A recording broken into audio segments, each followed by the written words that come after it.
What's up, guys? So this is finally my Elder Scrolls video. This was meant to come out on Monday. I was trying to get it out for Dedication Tuesday, but that didn't work. But that's okay, because here it is now.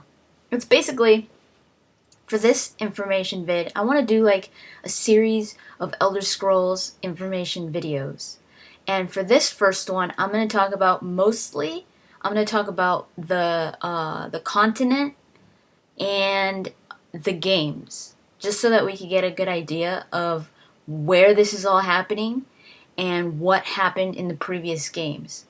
The only game that I'm not going to talk about is Oblivion. Oblivion is the fourth Elder Scrolls, and I'm not going to talk about that one just yet because I want to go in more into detail with that game, because it is the one previous to Skyrim, so I kind of want to go more into that game, just so that you know what happened before Skyrim. So I'm going to be talking about Arena, Daggerfall, and Morrowind. And Oblivion's going to be my next video, which I probably will still film today. Maybe it'll be out later today. Depends. Today or tomorrow, something like that. But, yeah. Now, one thing I do have to say before I even start is I'm not an Elder Scrolls expert. Now, I'll tell you why. Because I haven't played any of the games. I haven't played any of the previous games. I tried playing Oblivion. I played a little bit of Oblivion. Not that much. But I didn't finish playing it just for, I don't know, mechanics, gameplay, that type of thing. I tried playing it, like, I think this year. Like, early this year. Or late last year. So I just started to try to play it. But I guess it was just pretty old for me. And I was just like, I couldn't get into it. And you guys know I'm not a big fan of first person. It just makes me feel really awkward and uncomfortable. So I just couldn't play it. Not saying that I didn't like it. I love the story of Elder Scrolls in general. The whole history of it, the lore is amazing to me. And so I'm not your expert, but I have been reading a lot on the Elder Scrolls. I've been reading a lot because I really want to be prepared for when Skyrim comes out. And I hate missing things, you know, like, let's say people that have played the previous games and play Skyrim, they could pick up, like, little hints here and there, like, little things that had to do with the previous games or something like that, and they're like, oh, that was in Oblivion, or that was in Morrowind. I really want to be able to kind of maybe spot things, so I've been reading a lot on the Elder Scrolls, and let me just say, there is so much to this game. Not just to the games. I mean, to the universe of the Elder Scrolls, to the story. There's so many things, and it's amazing how much this I don't even want to say game, because the story goes beyond the game, which is just amazing to me. There's just so much. It really reminds me of what Tolkien did with The Lord of the Rings. Basically created new races, created languages, created continents with their own history, races with their own history. Amazing. So I really don't know who can't appreciate that. The people that did this, that created this world, you just have to take your hats off to them, because it's amazing stuff. Nobody has done this type of thing since Tolkien, in my opinion. Not to this extent. So yeah, I'm going to talk about it. I know that a lot of you out there are going to be like really, expert Elder Scrolls fans. And if you have anything else to add to what I'm going to be saying, please feel free to talk about it in the comments. And I'm going to say this right now, if you guys want to talk about the Elder Scrolls, because like I said, I'm not an expert at it, but if you think that you have a lot to add or to say, message me, and we'll see about getting like a little podcast or something like that going on, where I did one for Deus Ex Human Revolution. So if you guys want to talk about it and you know a lot more than I do, like let's say you've played all the games, or even for my Oblivion episode, I really want to get that one down. So for any of you guys that have played Oblivion like millions of times or something like that, and know everything about it, message me and we'll see about, you know, doing like a video, maybe just like a podcast type of thing if you're interested and you could just talk about it. Yeah, that would be cool. So I'm gonna do my best. I've been working really hard to get this information for you guys because I think it's important since Skyrim is such a huge game, and I know a lot of people are going into it without playing the previous games, kind of like I am. Of course, there are like hardcore followers of Elder Scrolls. I don't even want to know how it feels for them that Skyrim is finally coming out because they've been waiting for this game for like over 5 years or something like that. But I know a lot of people are going into it like I am, where they're just like, this game looks freaking amazing. I wasn't able to get into Oblivion, but I can't say no to this game. I have to play it. So you're kind of going into it like I am, where it's just like, it's just kind of intimidating because it is a huge game. It's huge. So for us to go in there not knowing anything, it's even more intimidating. And I want it to be a really awesome experience, and not have us, you know, feel like damn, I have no idea what this is. So that I'm not going to be able to provide everything that, say, an Elder Scrolls person has, where they've played the games and all that. That's that type of experience. I can't give you that. And I'm not going to be able to have that experience either. But what I am doing is I want to make some of the things like easy to understand. Like what is Tamriel? Where do the races come from? What are the provinces in Tamriel? What is this? What is that? Because you are going to be hearing these words all over Skyrim. 'Cause I remember in Oblivion, I was hearing all these things and I was just like, I was lost. That was one of the other things that really turned me off from the game. I was lost. I was like, what? I didn't get a single thing. So I was like, forget it. This is way too big for me. And I don't want that to happen with Skyrim. So I'm going to do my best to let you guys know some of the information that I think could be helpful to know going into playing Skyrim. Just a little heads up, know that I'm going to be mentioning a bunch of stuff, and some people might be like, she didn't even talk about what that was. Trust me, I am going to try to talk about all of the main, like the main keywords, the key terms, that you're just like, what the hell is that? I'm going to try to do like a separate video where I talk about it. In this one, I am going to go into the ones that that refer to what I'm talking about. I am going to explain that. But you'll see what I mean. So the Elder Scrolls world takes place in a different world. Like it takes place in a different planet.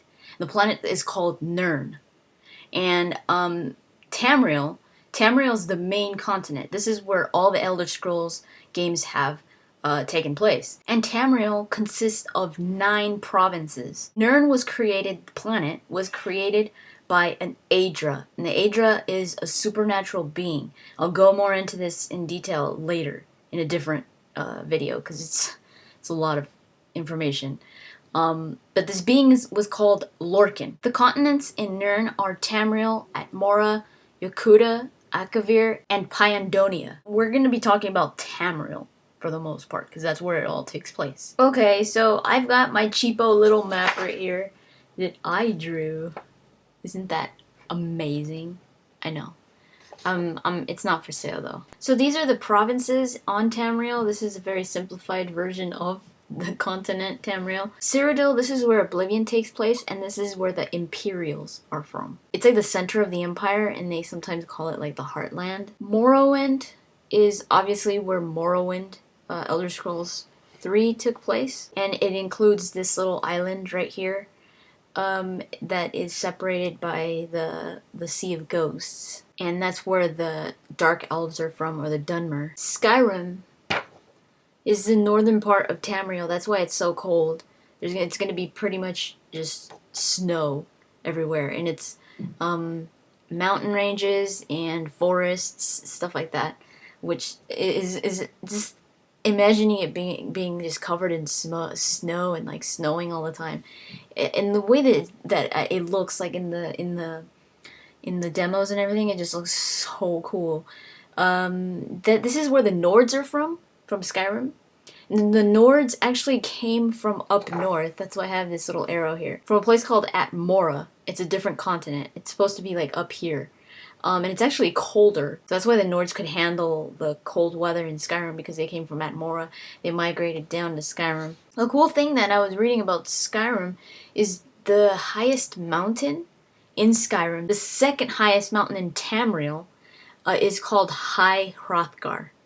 And if you know anything about Beowulf, the poem, Hrothgar was the king in the Beowulf poem, and I believe he was a king.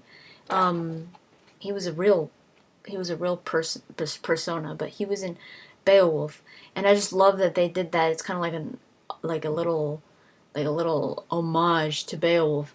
And Skyrim just looks so much. I mean, Elder Scrolls has a lot of Beowulf in it, but Skyrim, oh my god, even more. It looks so much. It could be a freaking Beowulf game. And I just love that they incorporate a lot of that type of feeling that Beowulf has. So that's cool that they call that High Hrothgar. And then there's High Rock. This is where the Bretons come from, the race. It's divided into like multiple Breton kingdoms and cities and stuff. Hammerfell is home of the Redguard. There's a lot of desert in Hammerfell.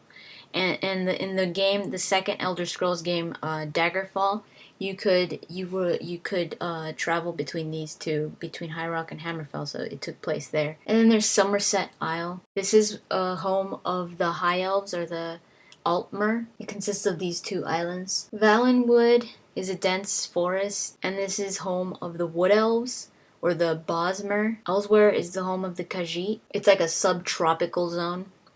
And then there's the Black Marsh. This is the home of the Argonian. This is a pretty dangerous place. It's pretty swampy. It's like vegetated swamps and like thick brush. And it's mostly an uncharted region, just because it's just the terrain and the environment isn't very welcoming. Oh, and another thing I forgot to mention about the first Elder Scrolls game, Arena, actually took place. It was the only Elder Scrolls game where you could travel to multiple provinces. So that's why Arena was one of the biggest when it comes to square kilometers, because you could travel to different provinces. But that's Tamriel. So now let me talk about the games. First, I'm going to talk about, of course, the first Elder Scrolls game, Arena. The game was released in 1994. The interesting thing about Arena is that it wasn't meant to be an RPG. It wasn't meant to be that style of game that it was, the Elder Scrolls feeling. It was actually meant to be like a gladiator type of game, where you were this gladiator and you went and then defeated different like gladiators from different towns and stuff, and you would like get followers, different gladiators, like making your team or something like that, and you'd go to different towns and fight. And that's why it's called Arena. But then it changed because of the side quests. The side quests actually became more important to the storyline than the actual concept of it. So they turned it into something different. It all of a sudden formed into this RPG, and they just kept the name. This happened like after they had already named it or something like that. It was the only Elder Scrolls game that you could travel through multiple provinces. And the size of the game, it was pretty damn big. It was 6 million square kilometers. If you wanted to go walking from one town to another, and I mean like a town that was nearby, it could take 10 hours real time to get there. A far off town in a different province could take several days. They made it better with the games that came out later, but Arena was the most realistic when it came to Tamriel, the size of it. Kind of makes me think of like Minecraft, kind of like that size, and the graphics too. So let me talk a little bit about the story. If you've played Oblivion, in Oblivion there was the Emperor. Uriel Septim VII was the Emperor in Oblivion. He's been the Emperor for all the games. He's been a character that has appeared in all games. In Arena, he was kidnapped by his advisor, like a trusted advisor, a battle mage. All emperors pretty much have their battle mage. In Arena, it was Jagar Tharn, and Jagar Tharn was he was the advisor to the emperor, and he betrayed him. Jagar Tharn transports the emperor and this other general into a different dimension, into Oblivion, into one of the Oblivion planes, in a different dimension. I'll go more into Oblivion and all that later. He did this with the Staff of Chaos. It was this magical staff that was pretty much banned because it was way too powerful. It was banned and hidden in the catacombs beneath like this one city. And now Jagar Tharn has it, and he's using it for these bad things. The Emperor spends like 10 years in Oblivion. He's in there trapped for 10 years. Rhea Selmain, who was the apprentice of Jagar Tharn, saw this happen. She saw that Jagar Tharn transported the Emperor into Oblivion, and she was like, what the hell? And she was going to warn the Elder Council. The Elder Council is basically the Tamrielic, the government of Tamriel. So Rhea Selmain is going to tell the Elder Council of what Jagar Tharn did, but he kills her before she even says anything with the Staff of Chaos.